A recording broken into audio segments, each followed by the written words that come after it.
హాస్టళ్లపై పోలీసుల ఆకస్మిక తనిఖీలు. కేపీహెచ్పీ పోలీస్ స్టేషన్ పరిధిలోని రోడ్ నెంబర్ 2, 3లో హాస్టళ్లపై పోలీసులు ఏకకాలంలో ఆకస్మిక తనిఖీలు నిర్వహించారు. ఎస్హెచ్ఓ విజయకుమార్ ఆధ్వర్యంలో చేపట్టిన ఈ తనిఖీల్లో హాస్టల్ నిర్వాహకులు విద్యార్థులకు సైబర్ నేరాలు, డ్రగ్స్, గంజాయి వినియోగం వల్ల కలిగే ప్రమాదాలపై అవగాహన కల్పించారు. అనుమానాస్పద లింకులు, ఫోన్ కాల్స్కు స్పందించవద్దని, సైబర్ మోసాల పట్ల అప్రమత్తంగా ఉండాలని పోలీసులు సూచించారు. యువత మత్తు పదార్థాలకు పూర్తిగా దూరంగా ఉండాలని, హాస్టళ్లలో ఏవైనా అనుమానాస్పద కార్యకలాపాలు కనిపిస్తే వెంటనే పోలీసులకు సమాచారం ఇవ్వాలని కోరారు.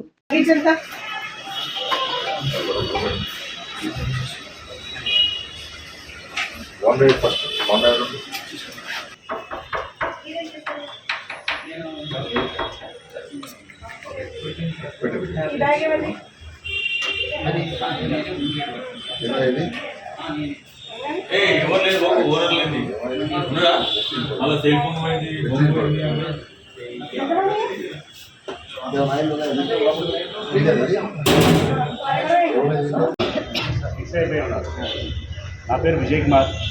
నేను కొత్తగా వచ్చినటువంటి కేపీఎస్సీ ఇన్స్పెక్టర్ని.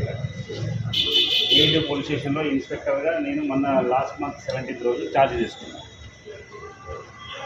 ఈరోజు అందరినీ ఒకసారి ఇట్లా ఇంటర్వ్యూ అంటే యాజ్ ఎస్ఐగా నేను ఉన్నప్పుడు ఈ కాలనీలన్నీ కూడా చూసుకుంటా, పెట్రోలింగ్ చేసుకుంటా వెళ్ళిపోయాను. ఇక్కడ నేను ఎస్ఐ కూడా చేసాను. అప్పుడు ఇంత క్రౌడ్ ఉండేది కాదు, ఇదంతా కూడా రెసిడెన్షియల్ ఉండేది, ఇన్ని బిల్డింగ్లు ఉండేది కాదు. అంటే తిరిగి తెలియదు, ఏదో చిన్న తప్పు చేస్తుంది, కోర్టు పోతుంటారు. కోర్టులు ఆయన దగ్గర ఉంటాయంటే ఉండవు. ఎక్కడి నుంచి వస్తే పైసలు అంటే అప్పు చేపిస్తారు, నీతోనే పర్సనల్ లోన్లు ఇప్పిస్తున్నారు. క్రెడిట్ కార్డులతోనే వాడే క్రెడిట్ కార్డు ఓపెన్ చేయించి మీ దగ్గర నుంచి డబ్బులు తీసేస్తున్నారు. కాబట్టి అసలు సైబర్ క్రైమ్ అంటే ఏంది, ఎట్లా స్టార్ట్ అయిపోయింది? ఫేక్ కస్టమర్ నీకు ఏదైనా ప్రాబ్లం వచ్చిందనుకో, ఫర్ ఎగ్జాంపుల్ అక్కడ ఉన్నటువంటి ఫ్రిడ్జ్ పోయింది గూగుల్లో ఏదో మొత్తానికి, ఆ ఫ్రిడ్జ్ పోతే దానివల్ల ఏమవుతుంది? మీ హాస్టల్ మేడం ఏం చేస్తుంది? ఇమ్మీడియట్లీ గూగుల్ ఓపెన్ చేస్తుంది, మనకి internet cost free, Android phone తక్కువ చీప్ వచ్చేస్తుంది.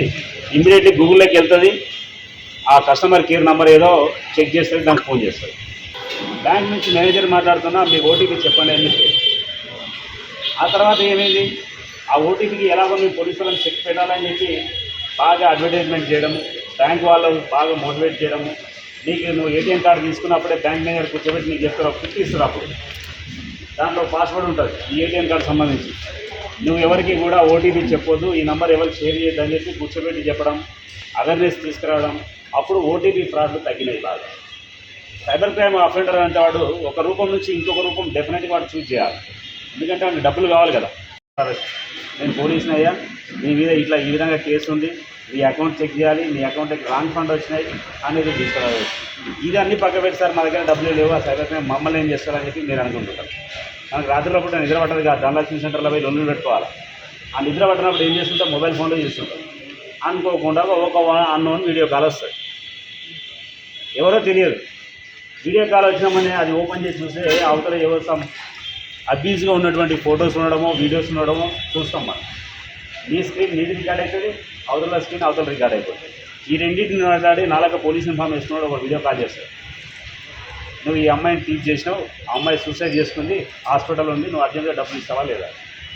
ఈ ఎక్కడో ఈ అమెరికా పోవాలి, ఫీజు కట్టాలి, లేకపోతే అదేంటి మన వీసా కోసమో, పాస్పోర్ట్ కోసమో, దేనికోసమో అని తల్లిదండ్రులు ఇంటికి పంపించిన పైసల్ని ఈ విధంగా డైవర్ట్ చేస్తారు. భయపడి బయటికి పోతే మళ్ళీ ఏమైనా అవుతుందో, నా మీద కేసు అవుతుందో అని.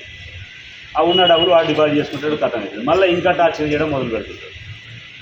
దాన్ని అందరూ కూడా తీర్చుకోండి అని చెప్పి నేను చెప్తూ ఇక సెలవు తీసుకుంటున్నా. మీకు ఏదైనా ప్రాబ్లం ఉన్నా మా పోలీస్ స్టేషన్ రాండి, ఎనీ టైం ఎవరికైనా సరే హెల్ప్ చేయడానికే కేపీఎస్సీ పోలీసులు, కేపీఎస్సీ పోలీస్ స్టేషన్ ఉంటున్నా అని చెప్పి మరొకసారి గుర్తు చేసి